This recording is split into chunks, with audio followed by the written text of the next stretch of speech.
Welcome to the Keath and Fasig houses. First, we're going to tour the Fasig house.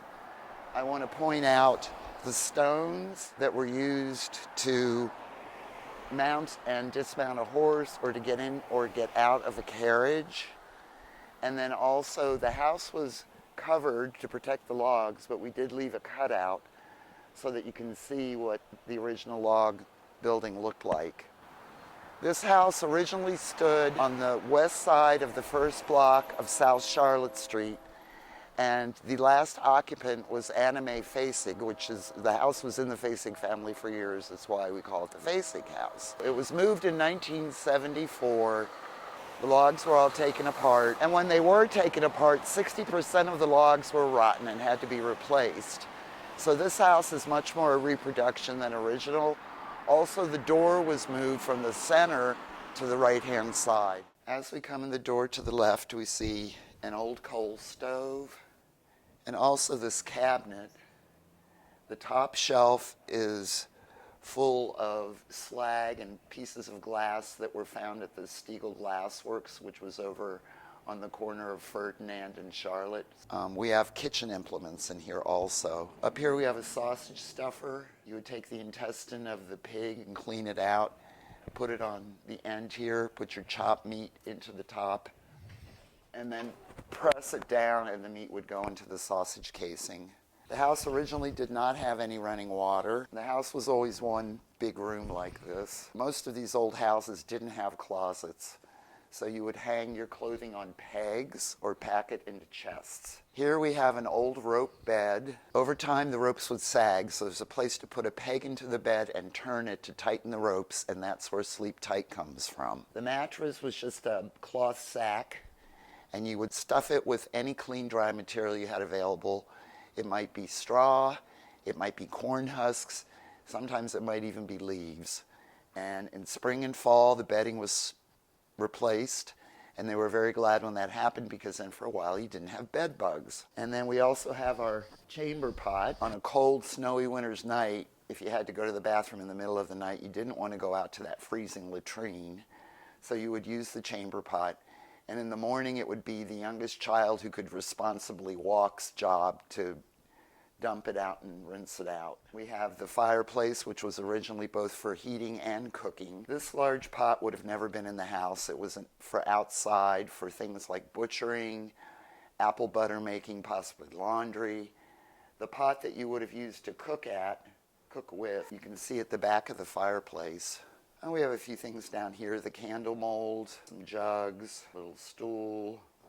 The large tin container there was for doing laundry. This corner of the house I call the technology corner.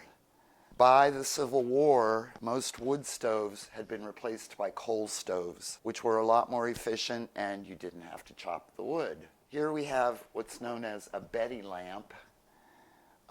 Lighting after dark could be done with candles, but if you had to buy them, they were expensive.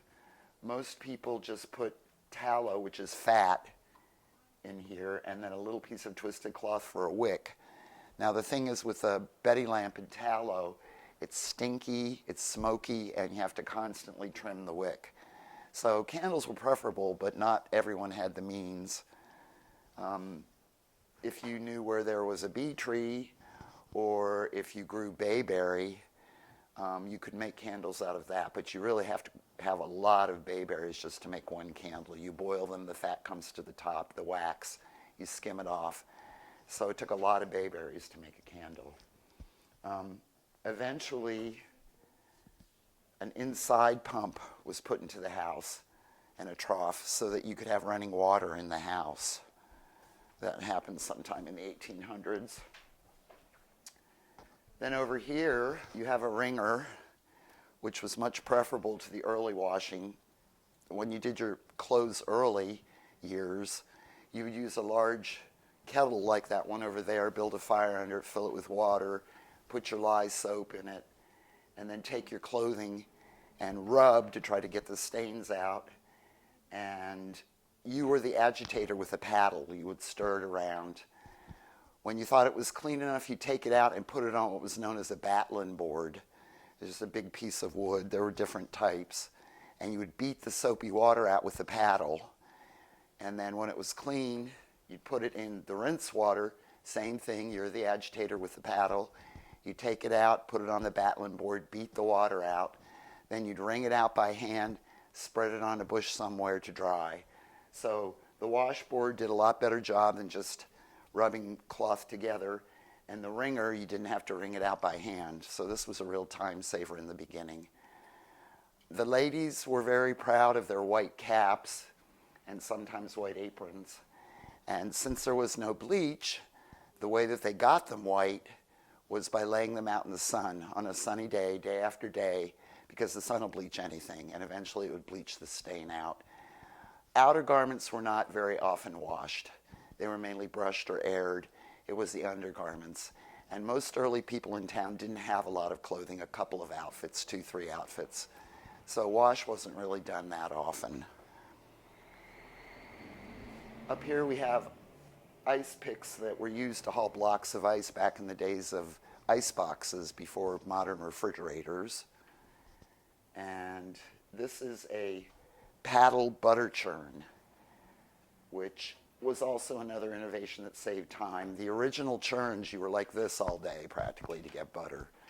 This has paddles in it with a crank that you could turn the paddles, and that made butter much more quickly than the old butter churns. Here we have a dry sink. Of course, it's not used for washing dishes anymore, but there would be a tin liner that was in it, and you would take your basin of water, set it in there, and do your dishes in there, and the tin protected the wood from the water. Over here we have a picture of Anna Mae Fasig. She was the last Fasig to live in the house, and some old redware pottery. Entertainment at the late 1800s, early 1900s was the Opticon with slides that you would put into a holder here and look at, and it gave a 3D effect. Back before television or anything, that was a popular family entertainment in the evening. And here we have a case of various things from the town's history, donated by different people. Manheim used to have weaving loom factories, and here we have a coverlet made in Manheim in 1842. And one neat thing we have are these hair books.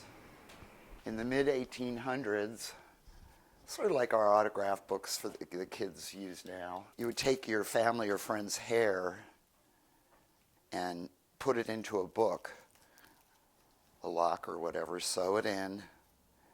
Some people got fancy when they did it, and some people got really fancy when they did it. And then you would write the name of the person underneath or in the circle. We have 4 of them. And then also in the front here, a watch fob to attach a pocket watch to your pants that was made out of human hair. A lady braided it for her husband and gave it to him for Christmas in 1911 in Manheim. Old bonnets and different crockery. And then over here is kind of our textile corner. In the early years of the town, a lot of people made their own cloth and then sewed it into shirts or skirts or whatever.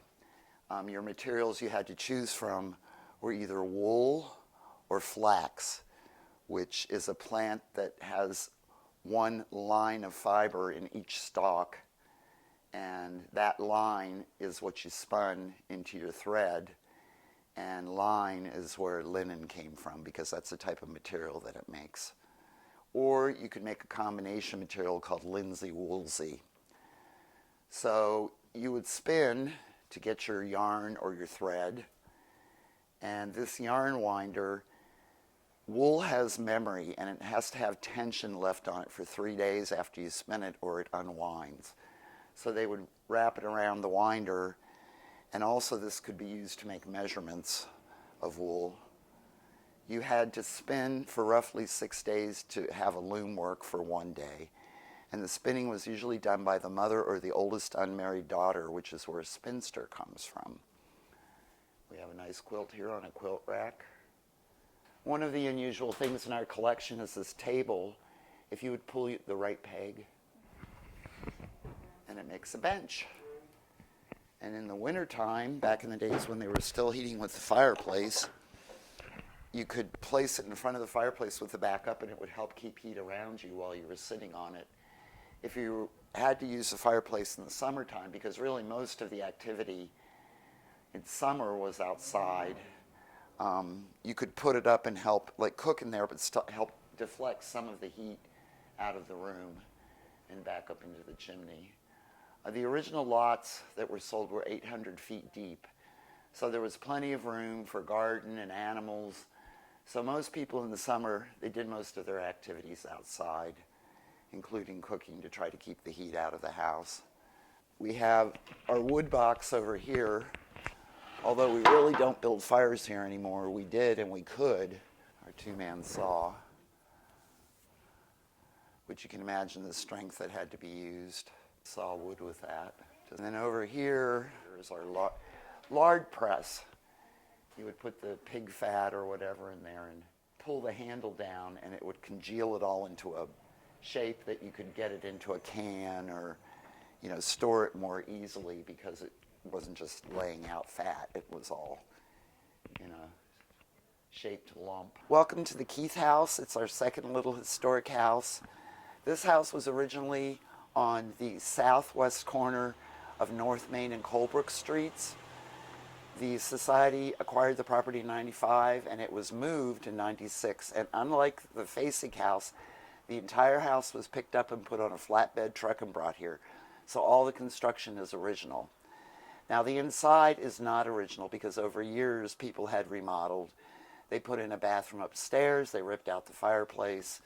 So the first 11, 12 years the house sat here, it was being put back to the way it was originally with volunteer labor and donations of materials, which is why it took so long. But being a nonprofit, that's what we had to do. So the children would sleep upstairs in the loft or the attic. And these were the steps they had to climb to get up there. And at the top there's a wooden hatch that you push up to get up there. Now we don't allow visitors up there because upstairs is full of insulation now. But on a cold winter, blowy, snowy night, the kids upstairs, there was no insulation, really no heat except a little bit of heat off the chimney. It wasn't unusual to wake up in the morning with snow on your quilt. The kids would all pile onto one pallet on the floor, heap the quilts on, and it was their body heat that kept them warm. Both the Keath house and the Fasig house, we are not sure of the construction dates. Somewhere between 1770 and 1780 is probable. The layout of the Keath house is called the Central Chimney or Continental Plan, and it's the exact same layout as the Hans-Her house, which is the oldest house in Lancaster County, built in 1719, where the kitchen is the width of one end, the rest of the house is divided into two rooms, and then there's a loft upstairs. And even though this is a small log house and the Hans-Her house is a big stone house, the layout is exactly the same, typical of what early Germans built. There used to be many of them around Lancaster County, but they've all gotten torn down over the years, so there aren't very many left. So we actually have a little architectural gem here. The width of the one part of the house is the Kukler kitchen, and we have our 6-foot table. I actually do hearth cooking classes here sometimes, so I really need the space for people to prepare food. This cupboard is a reproduction. We have nice redware dishes. When we do hearth cooking here, we make our lunch and eat it here, so we needed something to eat off of. Bob Hughes, the high school art teacher, was the one that made this redware. He gave us a super reasonable price and then he donated a bunch more, so we really appreciate that. So I have all my cookware in here. Forks originally were for cooking.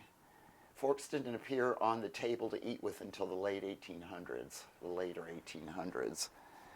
One interesting artifact we have is this spatula by P.E. Will, who was a blacksmith in Penryn, and his stuff is very desirable for collectors now, so we're fortunate to have that. A lot of our other wooden utensils were made by Doug Shaw, who's a member of the society, and a woodworker and a carver. Another thing that we have that's kind of unusual in these days is our sauerkraut crock, which that's not unusual, but what is unusual is to have the lid. The lid's usually got broken over the years, and you could just use a piece of wood or something when you were making sauerkraut to put on top of it to keep the vermin out. In our fireplace, we have a crane, which you would use hooks and chains to hang pots down over the fire to cook. We also have a trivet or spider, as it's called, that you could set in the coals and put your pot on there and cook with. And when we do our hearth cooking classes, we make chicken corn noodle soup, which we roll out the noodles. We make skillet cornbread, and we make apple cobbler, which we make in the Dutch oven that's up here.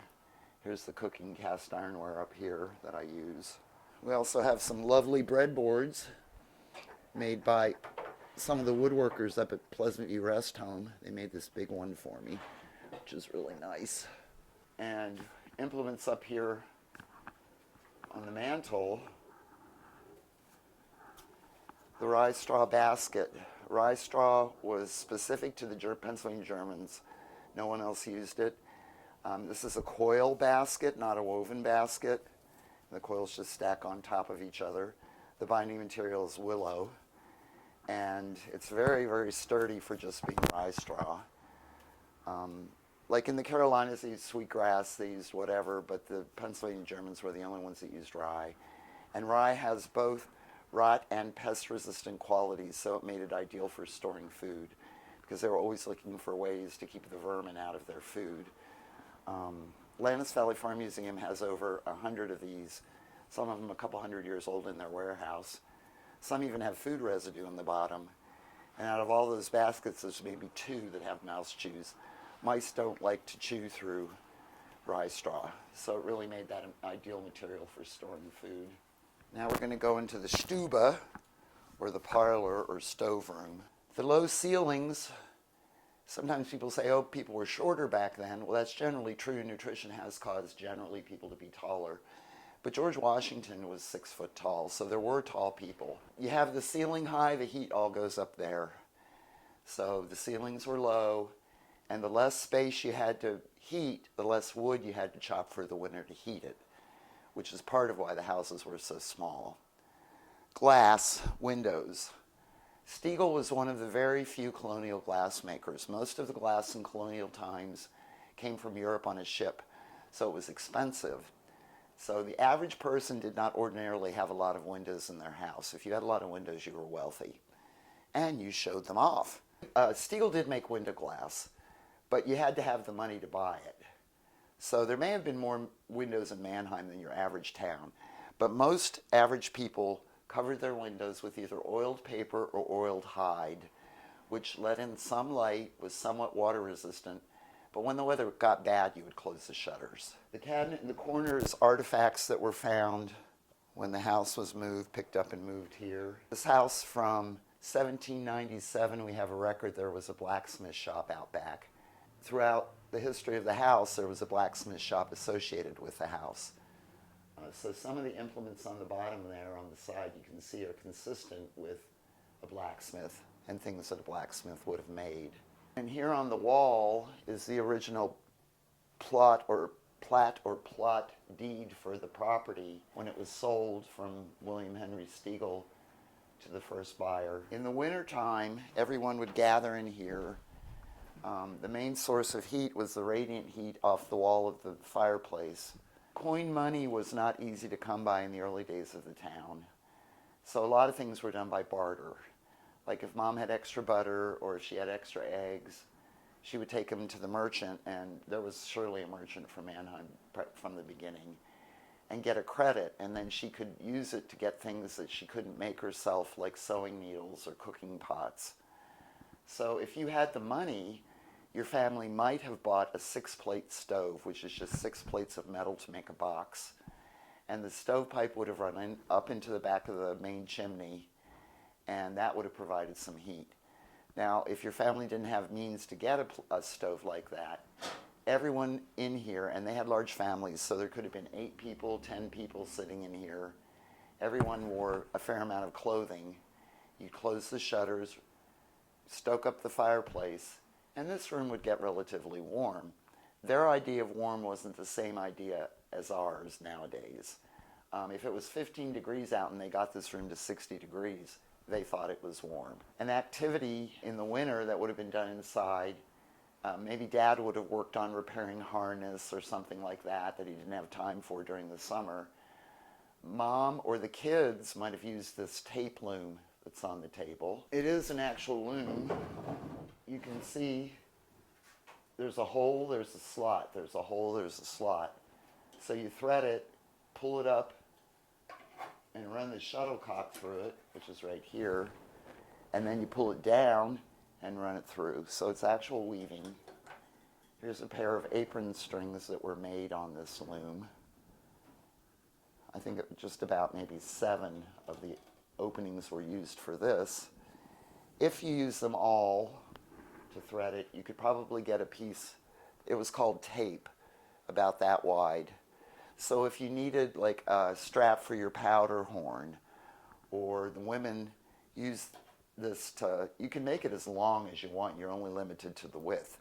So you would use it to like thread through to hold your skirts up. Or if you needed to tie a bundle because there wasn't string, you had to make it yourself. So the tape loom, that's what that was for. Now we're going into the Schlafkammer, which is the bedroom. Once again, we have our rope bed. Only the type of material that they use for the mattress on this one is called ticking. That pattern and that type of material is called ticking. So if you ever hear of like a feather tick mattress, that's the type of material they use to make that mattress. We also have our washstand with our pitcher bowl and slop bucket. And here on the wall are pictures of the Keaths, who the house is named after, Peter and Mary. They lived in the house from 1887 to 1906, and he was a blacksmith, so this house was always associated with a blacksmith. One mystery we have is this window. I don't know if we'll ever know for sure, but you can see it was cut. This may have originally been a door. We don't really know for sure, but that's what I suspect, is that it was originally a door, and that sometime in the 1800s they decided they didn't want a door there, they wanted a window. But you can see how the wood's cut. So that's one mystery I don't know if we'll ever totally solve.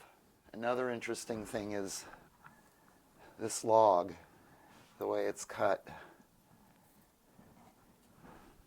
We don't know why it's cut like that. If it was originally cut for something else and then used for this, it looks like the type of thing that you would lay more logs across it. This wall had to be replaced. It had been taken out. So this wall was put back up, and then we tried to recreate the color of blood paint. When you mixed your lime and linseed oil that you made paint out of, if you wanted this brownish reddish color, you would use the blood of a chicken or a pig, something like that. When you slaughtered, you would take that blood and put it in with your paint and get this color. And it was called blood paint. So Mom and Dad would sleep in this bed, usually with the baby. There may have been a trundle bed underneath for the toddler.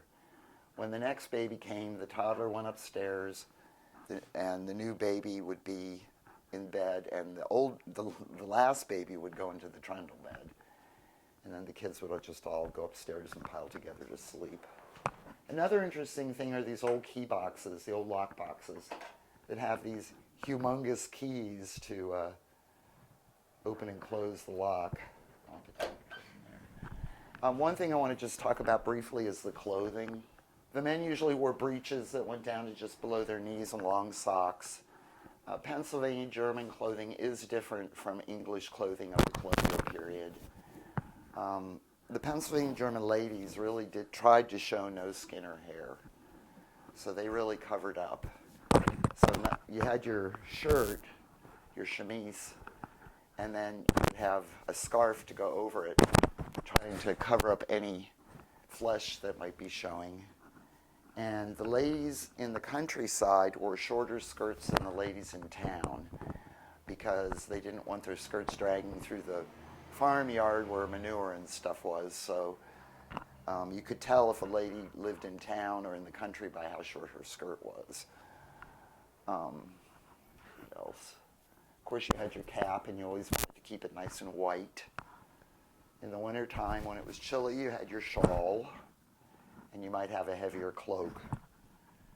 And originally, clothing did not have pockets in it, so you wore a separate pocket on a piece of tape that you made around your waist.